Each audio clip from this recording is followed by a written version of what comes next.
The troubles for Komen Colorado continue. Its new CEO is out after just 6 months on the job. Carrie Calloway's resignation comes a week after Komen's signature fundraising event, the Race for the Cure. 2 weeks ago, Calloway was here on Next, acknowledging that she was trying to turn Komen Colorado around, refocusing it, with Race for the Cure down 80% in net fundraising from its peak some years ago. About breast cancer. What we've learned is that we need to become smarter and a little more sophisticated with our fundraising efforts. So we know that an event-based fundraising model may not be the best way to push and drive total revenue. Komen Colorado's board president wouldn't say today why Calloway resigned, but said that it was sudden and that the board did not force her out. I wasn't able to reach Calloway today. Komen Colorado says Race for the Cure will miss its fundraising goal this year, as we reported here a few weeks ago. Full disclosure, 9 News has been a partner and a sponsor of Race for the Cure for many years. Our breast cancer awareness efforts continue. In just a bit, our Steve Stager will explain his connection with the cause, which he'll have on full display all this month. And now, for the main event. Kind of. The most anticipated debate of the week. Mike Pence, Tim Kaine, the thriller in vanilla, the vice presidential debate. Yep, that's tonight. 7 o'clock, 9 News, and pretty much every other channel. Miss it, and you might miss something interesting, but probably utterly inconsequential. But if a municipality or a state wants to ban fracking, I can understand that. Hold on now, that was Donald Trump talking to this guy, our politics man, Brandon Rittiman, a couple months ago, when Trump seemed to take Democrats' position on the idea of local control over fracking. So now, Donald Trump, back in town, has rounded up a bunch of oil executives in a conference room in downtown Denver. This pesky guy shows up once more. Trump's trying to smooth everything over in terms of his position on this key issue. Yeah, and oil and gas companies argue that fracking bans in different cities would take away their mineral rights and pose a threat to their very business. It did come up, Kyle, but I can't tell you what, if anything, Trump had to say about it. And that's because the press was only allowed to watch the first few minutes of the meeting before the Trump campaign cleared out and the group was able to meet in private. Now, one of the execs did raise the issue of local fracking bans and said costs for the industry are going up. Trump, who started the meeting by arguing regulations were holding the industry back, asked if that means a lack of jobs. But that was really about all we heard in terms of that conversation. Some sources in the industry tell me that it was really the end of the local control discussion, and also they feel pretty comfortable that Trump is on their side of that issue. But here's the thing. Trump, as we know, he knows how to find a microphone, and the last we heard from him on the topic is what he said to us. And just to make sure you get the full context, I want to include what we asked him. Actually had a couple of cities here where the voters said they wanted to ban or put a pause on fracking in their city limits. They weren't allowed to do it by the courts. However you feel about fracking, should voters Well, I'm be in favor able of to fracking, control but it? I think that voters should have a big say in it. I mean, there's some areas maybe they don't want to have fracking, and I think if the voters are voting for it, that's up to them. Should they be able to ban it in their town if they vote for it? It could very well be. I mean, I'd have to see the specific instance, but it could very well be. But fracking is something that we need. Fracking is something that's here, whether we like it or not. But if a municipality or a state wants to ban fracking, I can understand that. To be sure, Kyle, some in his campaign have tried to walk that statement back. Yep. Haven't heard it from the horse's mouth. We had a baffling exchange with the state director, Patrick Davis, right here on Next, in which Davis said that Trump misspoke on local control of fracking, but then just restated his position. Yeah. So even after today's closed-door meeting with the oil and gas execs, where is Donald Trump on fracking? We just showed you everything we know. All right, fantastic. That's politics guy Brandon Rittiman. Thanks, Kyle. And now I'm back over here. We're sorry we couldn't convince Libertarian presidential candidate Gary Johnson to appear on Next, as his campaign had once committed. But Brandon was able to catch up with him at his rally last night in Parker, and Brandon got an earful. A lot of voters have bought into the two-party system, so give me the elevator pitch. Why should they, I would say, pull the lever, but we haven't done that in a long time for you. 50% of Americans, when they go to register to vote, are registering as independents. Where is their representation? I am leading among independents in this country right now. I'm really proud of that fact. I think I'm representing the majority of Americans in this country. Quick fact check on that. Gary Johnson is not leading among independents in this country, as he claimed. Not even close. Take two recent major polls of likely voters just in the last week. CBS News found 13% of independent voters were for Johnson. CNN ORC pegged it at 12%. Johnson is passionate, but leading among independents, he is not. The brush fire in the Beulah Valley continues to grow, more slowly today, though. 8 homes and 16 other buildings have burned in the past 24 hours, and 2,000 people are evacuated from that area southwest of Pueblo. There are 400 firefighters out working shifts on the lines with no containment at this point and no timetable for when folks can return home. 9 News viewers are getting personalized weather reports on Hurricane Matthew from a fellow 9 News Next viewer in Haiti. Rob Zavaglia is there with a group from Summit Church in Centennial, and he is the first person to ever use the hashtag HeyNext to chronicle a hurricane. He says conditions in Haiti are calmer than what they were told to expect. His church group is there for a service trip, and they have chosen to stay on through the hurricane and see if they can be helpful with disaster relief. They boarded up some windows. They are hunkered down, as folks say. They're planning on helping with any flooding issues that crop up as a result of this storm, and they're going to try to fly back to Colorado on Sunday. Is the A-line working today? Our beloved train to the plane? Sort of. There are some minor delays this morning, 10 to 15 minute stuff. RTD tweeted to people on the train that it was a result of communication issues. You know who is always happy and satisfied with RTD? Ridiculously photogenic RTD stock photo guy. RTD tweets a photo of this guy about once a day. Today, news of a meeting tomorrow in Highlands Ranch about proposed winter service changes. Ridiculously photogenic RTD stock photo guy is like, hey girl, you want to go to a meeting about public transit service changes? Maybe grab some coffee after? Talk about the importance of multimodal transportation? Oh yeah. Big news today. If you watch the local TV news, it is snowing in Colorado. Enough so that I-70 was closed between Silverthorne and Georgetown for about an hour this morning. Depending on how exciting we're trying to make it on TV, it is either an entirely routine October snow squall in the mountains, or it's breaking news, freak fall snowstorm paralyzes the interstate.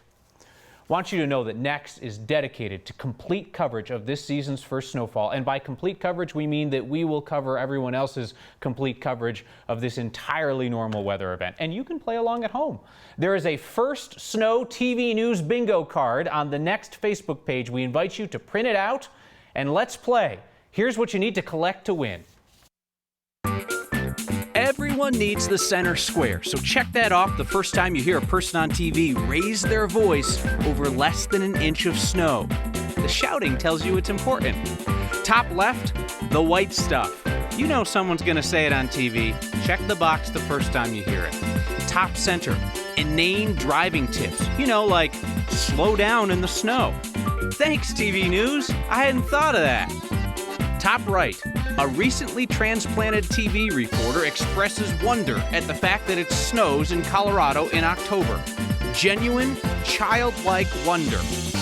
Middle left, said reporter or anyone else on the TV news plays in that first snowfall of the year. Now, that's a tougher square to find, but I think you can do it.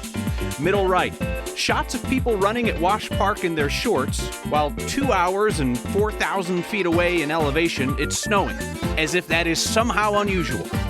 Bottom left, someone on TV tells you to winterize your sprinklers, as if your plan was to just leave them on and create artistic ice sculptures all over your yard. Bottom middle, countdown to ski season. TV news loves its some countdowns. We'll count down to anything. And the bottom right square, when the TV news tries to dress you like you're a 5-year-old. Wear a coat. You think? It's going to be 30 damn degrees out. I'm pretty sure I would have reached for the coat without you telling me. So there you go. First Snow TV News bingo. Let's play. Next question. Why is there a military helicopter at an elementary school in Broomfield? Dina dropped a HeyNext hashtag on her photo that she tweeted this morning. She says, can we find out what this is about? Is it military day at my local school, or is this creepy clown stuff out of control? Good news, Dina, no clowns. Just the opposite, in fact. Members of the Colorado National Guard. Adams 12 5-star school says the Guard came by Centennial Elementary in Broomfield this morning for Red Ribbon Week. Members of the Guard talked to kids about the importance of staying drug-free, because you can't fly the helicopter if you can't pass the P test. They landed the helicopter on elementary school property, you know, because they can, and I'm sure the kids got a real kick out of it. I'm wearing a tie. The first time ever for me on this show. There's a good reason. I'm taking part in Real Men Wear Pink to raise money and awareness about breast cancer during the month of October. The person I'm doing it in memory of did not have breast cancer, but I want you to hear the full reason. College is great, but you really don't learn much about what you're doing until you set foot in an actual newsroom. I was lucky enough to walk into Dave Benton's. He was the main anchor at WCIA-TV in Champaign, Illinois, when I was a first-time reporter, working in a bureau an hour and a half away. Dave taught me to ask the right questions, how to be accurate, and how to not just sound like a guy on TV. But the most important lesson he taught me was about grace. You see, in late 2013, Dave was anchoring one night, and all of a sudden the teleprompter was gibberish. Doctors would later diagnose it as brain cancer, aggressive brain cancer. They were counting the rest of his life in months. But it never fazed him. Dave didn't like sharing his health updates with viewers, even when his story went national. Not because he was embarrassed, no. He was worried his story would distract people from the stories of the countless others in the community struggling with cancer too. We lost Dave last year, and I chose him for this. Now, before you ask, why pick someone with brain cancer for a fundraiser about breast cancer? Remember this. Dave taught me to be accurate. According to the American Cancer Society, an estimated 4,000 women in Colorado will be diagnosed with breast cancer this year. An estimated 560 of them will die from the disease. Dave wouldn't want you to focus on him. He'd want you thinking about them. So there's a reason I'll be in pink all during the month of October. On a lighter note, I did find out that my competition in this, Kyle, the guy from The Bachelor, Ben Higgins. Oh, the guy that my wife thinks is cute. That just about everybody else thinks is cute. Yeah. I got him beat on physique, I think, but I don't know. We're not going to fact check that. Steve Stager, thanks. It's a sign that Denver is full of kind neighbors, and the city will take your money if you're not careful. A swimmer from Colorado is about to attempt something mind-boggling.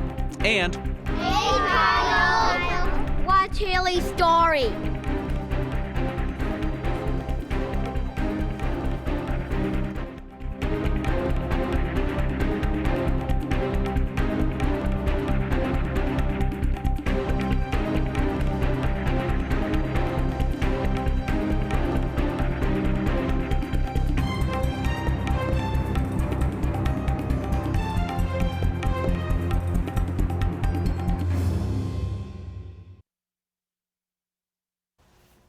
It's a sign. Well, it's actually two types of signs. The first, reminding drivers around Denver the street sweeping is scheduled. I swear you can live here for decades and that stinking street sweeper will still sneak up on you.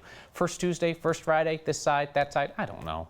I forgot to sign up for the reminders on the city's website. You should seriously go do that, because there won't always be a sign like this, thanks to kind neighbors like this one on Grant Street, warning that the street sweeping monster is coming. Neighbors helping neighbors and saving each other some money in the process.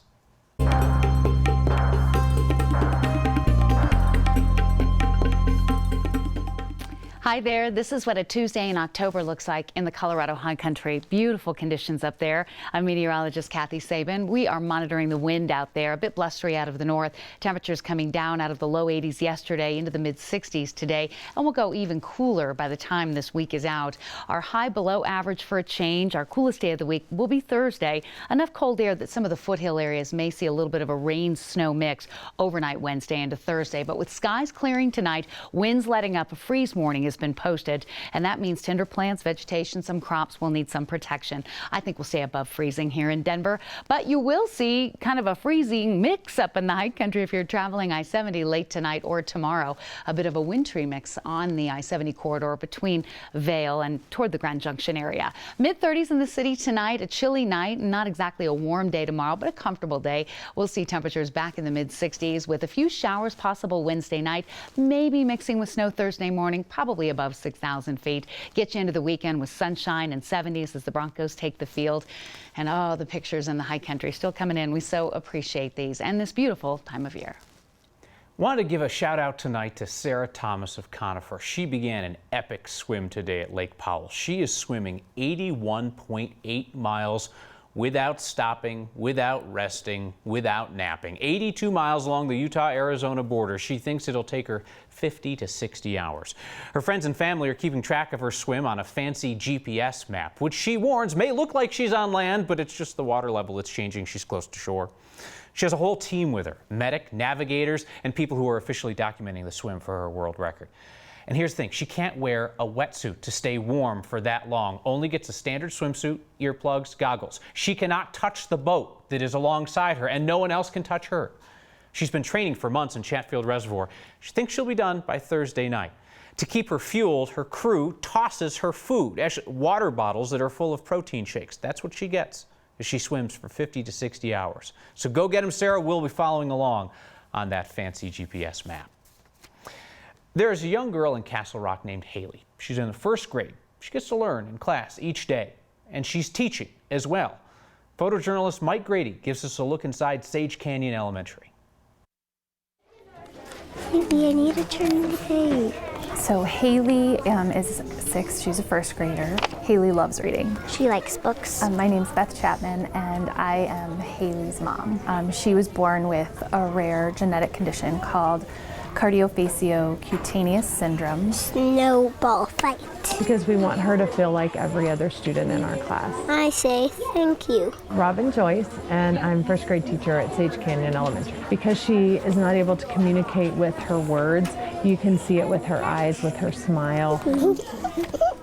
Just like any other kid, you know, she needs friends, and she needs to have her buddies at school that she likes to play with or to sit with or to read with in this case. Says Pete. We call that read to someone, and that's where friends get to read with their other friends. She loves it. If she could tell me, she would probably tell me it's her favorite time of the day. The way that they love her and just surround her with support. What? It's amazing. And it's encouraging with them because they want to get their work done so they can be Haley's helper. And I love that. We always worried that she wouldn't have a normal life. And we wanted her to have a normal life, and we wanted her to have friends. The fox ate on the box. It's a delight to see Haley smile and to see her enjoy the other kids cheering her on and speak to her, and so it's just a delight to my heart. It makes me smile. I can't do anything but smile when I see her with her classmates and being included with them. The end. Yay!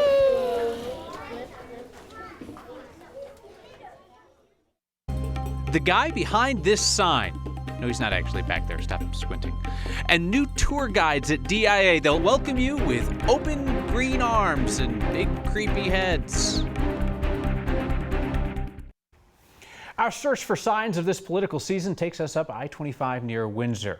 Got to look to the east side of the interstate, and that is where, well, let's be frank, you can't miss it. There is a big old Trump sign. Might be the biggest one in Colorado.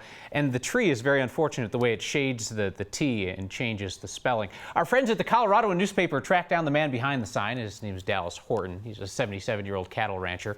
He told the newspaper that he and some friends from the Larimer County Republican Party have been using that prime real estate to put up political signs for at least 5 years. Maybe they should have slid that one out to the right a bit. May I make a recommendation? This is where we point you towards something, anything that isn't ours but is worth your time. And just what is your time worth after all? That's what the Washington Post is asking. How many hours of your life have you wasted on work email? There's a calculator in the article online. Asks for the age when you started working, the age when you expect to retire, and then the number of times that you will actually interrupt what you are doing to check your work inbox. It'll then calculate how many hours that you'll spend reading and writing work emails over a lifetime, hours you'll spend distracted by email interruptions, and the percentage of your career that will be spent managing email. It is soul-crushing. You can find a link in your email inbox. No, it's actually on the next Facebook page. Underground tunnels, the evil blue-looking horse, aliens, RTD's A-line. The airport has long been a haven for conspiracy theorists and weird things, and now the airport is happy to play along. There are tours this month with some pretty recognizable tour guides. You can't miss them. There's one. There's a Facebook contest for a tour down in the subterranean layer of DIA, and an open-air film on the plaza. All that information is in the online article. Now, the Illuminati mouthpiece who poses as an airport spokesman blamed me for the conspiracy on Next the other day. We have posted our video from Friday. Some of you have been playing this game online. There were 6 different, shall we say, unusual sightings in that video. You can decide how many of them happened organically and how many of them we placed there. Illuminati spokesman Heath Montgomery's sense of humor is appreciated in any public official. A viewer decides to throw us some shade from thousands of miles away. Next.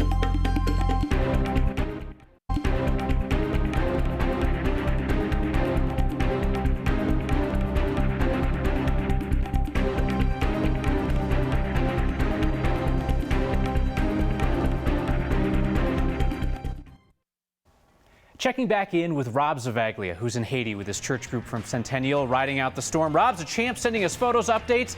And what's this, Rob? Patio furniture? Be safe. Come back home.